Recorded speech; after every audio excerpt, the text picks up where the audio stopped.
बात है सन 1296 ईस्वी की, जब दिल्ली की राजगद्दी पर अलाउद्दीन खिलजी का शासन प्रारंभ हो गया। इस शासन के प्रारंभ के लिए अलाउद्दीन खिलजी ने कई षड्यंत्रों का सहारा लिया था और अपने चाचा जलालुद्दीन मोहम्मद खिलजी की हत्या भी की थी। लेकिन उस समय सुल्तान की हत्या को अंजाम देना बहुत ही कठिन कार्य था, क्योंकि सुल्तान की सुरक्षा के लिए एक अलग से ही सैनिक टुकड़ी हुआ करती थी तथा उनके बॉडीगार्ड सुल्तान के साथ ही चलते थे।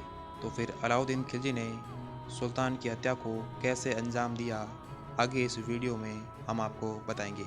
तब तक हमारे चैनल हिस्ट्री गुरु को सब्सक्राइब करना बिल्कुल ना भूलें। अलाउद्दीन अत्यधिक महत्वाकांक्षी व्यक्ति था। उसके साथियों और अमीरों ने उसकी महत्वाकांक्षा को सुल्तान बनने की अग्नि प्रज्वलित कर दी, परंतु इसके लिए एक विशाल सेना की ज़रूरत थी और सेना खड़ी करने के लिए धन की आवश्यकता थी।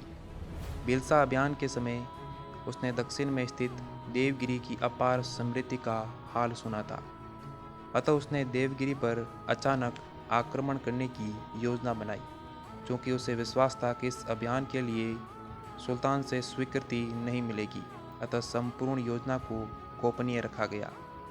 सुल्तान से संदेरी के हिंदू शासक का दमन करने के लिए नए सैनिक भर्ती करने तथा कड़ा और अवध का कर कुछ विलंब से चुकाने की अनुमति मांगी, जो अलाउद्दीन खिलजी को मिल गई।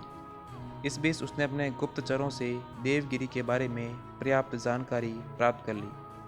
कड़ा और अवध की शासन व्यवस्था अपने विश्वस्त सेवक अलाउ मुल्क को सौंपकर 8000 घुड़सवारों के साथ उसने देवगिरी के लिए कूच कर दिया और तेजी के साथ रास्ता तय करते हुए एलिचपुर जा पहुंचा, जो मराठा राज्य के सीमांत पर बसा हुआ था। यहाँ उसने अपने सैनिक को 2 दिन का विश्राम दिया और ये प्रचार भी करवा दिया कि अपने चाचा से रुष्ट होकर राजमहेंद्री के शासक के यहाँ नौकरी के लिए जा रहा है। देवगिरी के राजा रामचंद्र देव को जब अलाउद्दीन के आकस्मिक आक्रमण की सूचना मिली तो वह घबरा गया, क्योंकि राज्य की मुख्य सेना उसके बड़े लड़के के साथ दक्षिण की ओर गई हुई थी। अतः उसने दुर्ग के भीतर रहकर अलाउद्दीन का सामना करने का निश्चय किया। अलाउद्दीन शीघ्र ही नगर में आ घुसा और लूटमार से नगर में आतंक उत्पन्न कर दिया। उसने ये अफवाह भी फैला दी कि मुख्य सेना के साथ उसके चाचा भी दक्षिण विजय के लिए पीछे पीछे आ रहे हैं। रामचंद्र देव ने थोड़े दिनों तक तो सामना किया, परंतु स्थिति को प्रतिकूल मानकर समझौते की बातचीत शुरू कर दी। अलाउद्दीन ने पर्याप्त धन मिल जाने के बाद वापस लौट जाने का वचन दिया। रामचंद्र देव ने अलाउद्दीन की मांग के अनुसार उसे धन दे दिया और अलाउद्दीन ने भी वापसी की तैयारियां शुरू कर दी। तभी अचानक रामचंद्र देव का पुत्र शंकरदेव सेना सहित लौट आया और उसने अलाउद्दीन को धन वापस कर चुपचाप लौट जाने की धमकी दी। अलाउद्दीन ने दुर्ग की नाकेबंदी के लिए 1000 घुड़सवारों को छोड़कर शेष सेना के साथ शंकरदेव की सेना पर आक्रमण कर दिया।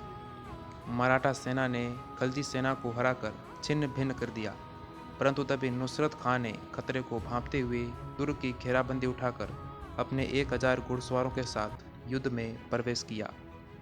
मराठों ने अलाउद्दीन की अफवाह को सत्य मानकर यह समझ लिया कि दिल्ली की मुख्य सेना आ पहुंची है और वे घबराकर मैदान से भाग खड़े हुए। इस प्रकार अलाउद्दीन हारी हुई बाजी जीत गया। अब उसने दुर्ग की मजबूत नाकेबंदी कर दी।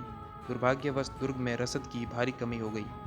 परिणाम स्वरूप रामचंद्र देव को पुनः संधि के लिए विवश होना पड़ा और अलाउद्दीन ने इस बार पहले से भी अधिक धन की मांग रखी तथा एलिसपुर की क्षेत्र की वार्षिक आय प्रतिवर्ष दिल्ली भेजने की शर्त रखी। राजा को सभी शर्तें माननी पड़ी। अलाउद्दीन इस अभियान से कितनी धन संपदा ले गया, इसका लेखा जोखा करना संभव नहीं था, परंतु यह अभियान उसके जीवन की एक महत्वपूर्ण घटना रही। अभियान से प्राप्त धन ने वे सब साधन जुटा दिए जो सुल्तान पद की प्राप्ति के लिए जरूरी थे। उसकी शानदार सफलता ने उसे एक सफल विजेता और निपुण सेनानायक सिद्ध कर दिया। कड़ा से सैकड़ों मील दूर अनजान रास्ते से होकर देवगिरी पर विजय प्राप्त करना उसकी सैनिक प्रतिभा का और संपूर्ण योजना को गोपनीयता के साथ अमल में लाना उसकी चालाकी का सबूत था और आगे की घटनाओं ने उसकी धूर्तता को भी उजागर कर दिया। देवगिरी की अपार धन संपदा के साथ अलाउद्दीन ने तेजी के साथ कड़ा का मार्ग पकड़ा। उस समय सुल्तान ग्वालियर में ठहरा हुआ था और यहीं पर पहली बार उसे जानकारी मिली कि अलाउद्दीन ने उसे पूछे बिना अब तक क्या किया है और कितनी संपदा के साथ वापस लौट रहा है। मलिक अहमद ने सुल्तान को सही सलाह देते हुए निवेदन किया कि चूंकि धन मनुष्य को उन्मत्त बना देता है और अलाउद्दीन पुराने विद्रोही अमीरों से घिरा हुआ है, अतः आपको आगे बढ़कर रास्ते में उसे रोककर धन संपत्ति पर अधिकार कर लेना चाहिए। परंतु सुल्तान ने उसकी सलाह पर ध्यान नहीं दिया और दिल्ली वापस लौट गया। अलाउद्दीन को शाही दरबार में उपस्थित अपने भाई अलमास बेग से दरबार की सारी सूचनाएं मिलती रही। उसने सुल्तान को भुलावे में रखने के लिए देवगिरी पर आक्रमण करने के लिए क्षमा मांगी। क्षमा मिलते ही संपूर्ण संपत्ति सहित दिल्ली आकर सुल्तान की सेवा में उपस्थित होने का वचन दिया। सुल्तान ने इस बार भी अलाउद्दीन का विश्वास कर लिया और अलाउद्दीन कुशलतापूर्वक कड़ा मानिकपुर पहुंच गया। इसके बाद उसने अत्यधिक कुशलतापूर्वक तैयार की गई योजना अनुसार सुल्तान को कड़ा आने के लिए राजी कर लिया। सुल्तान ने सेना सहित कड़ा के लिए प्रस्थान किया, परंतु अलाउद्दीन ने कुचक्र रचकर शाही सेना को गंगा के दूसरे किनारे रख दिया और सुल्तान को कुछ निशस्त्र अमीरों के साथ गंगा के इस पार लाया गया, जहां अलाउद्दीन अपनी सेना सहित उसके स्वागत के लिए तैयार खड़ा था। सुल्तान की नाव किनारे पर पहुंचने पर अलाउद्दीन ने नाव पर जाकर सुल्तान से क्षमा याचना मांगी। सुल्तान ने उसे गले लगाकर उसे माफ़ कर दिया। इसके बाद जब सुल्तान नाव से उतरने के लिए आगे बढ़ा, तभी अलाउद्दीन के संकेत पर सुल्तान पर घातक प्रहार किया गया। सुल्तान ने अलाउद्दीन को कोसते हुए भागने का प्रयास किया, परंतु उसे तत्काल मौत के घाट उतार दिया। मलिक फखरुद्दीन के अलावा नाव में सवार सुल्तान के अन्य सभी अमीरों को भी मौत के घाट उतार दिया। इसके बाद शाही सेना पर आक्रमण करके उसे खदेड़ दिया गया। तो दोस्तों, आज के लिए इतना ही।